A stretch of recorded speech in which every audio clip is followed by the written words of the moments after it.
سورۃ التوبہ قرآن مجید میں ترتیب کے اعتبار سے نویں سورت ہے۔ اس میں 16 رکوع جبکہ 129 آیتیں۔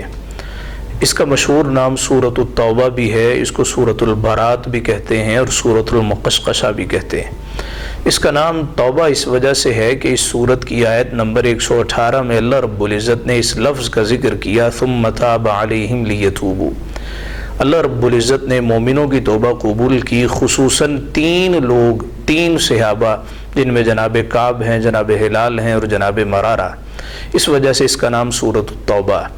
اس سورت کو سورۃ البرات اس وجہ سے کہتے ہیں کہ اس سورت کی ابتدا میں یہ لفظ استعمال کیا گیا، براءۃ من اللہ ورسولہ، اللہ اور اللہ کے رسول نے برات کا اظہار کیا، برات کرتے ہیں مشرکوں سے جن سے تم نے عہد کیا۔ اس کا نام مقشقشہ اس وجہ سے، قشقشہ کہتے ہیں چیچک سے نجات پانا۔ اللہ رب العزت نے چونکہ مسلمانوں کو منافقوں سے نجات عطا فرمائی، اس وجہ سے اس کا نام سورۃ المقشقشہ ہے۔ سوال یہ ہے کہ ہر سورت کے آغاز میں بسم اللہ الرحمن الرحیم ہے، تو سورۃ التوبہ کے آغاز میں بسم اللہ الرحمن الرحیم کیوں نہیں ہے؟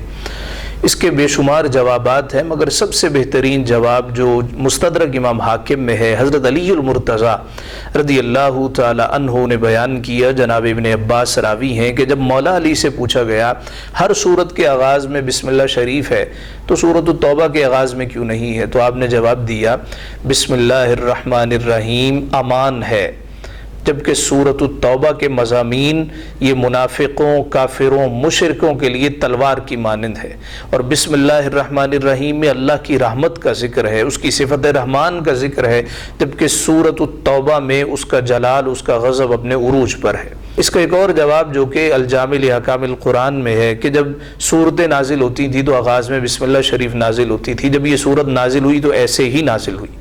اگلا سوال یہ ہے کہ سورۃ التوبہ کے آغاز میں پھر بسم اللہ پڑھنی چاہیے یا نہیں پڑھنی چاہیے؟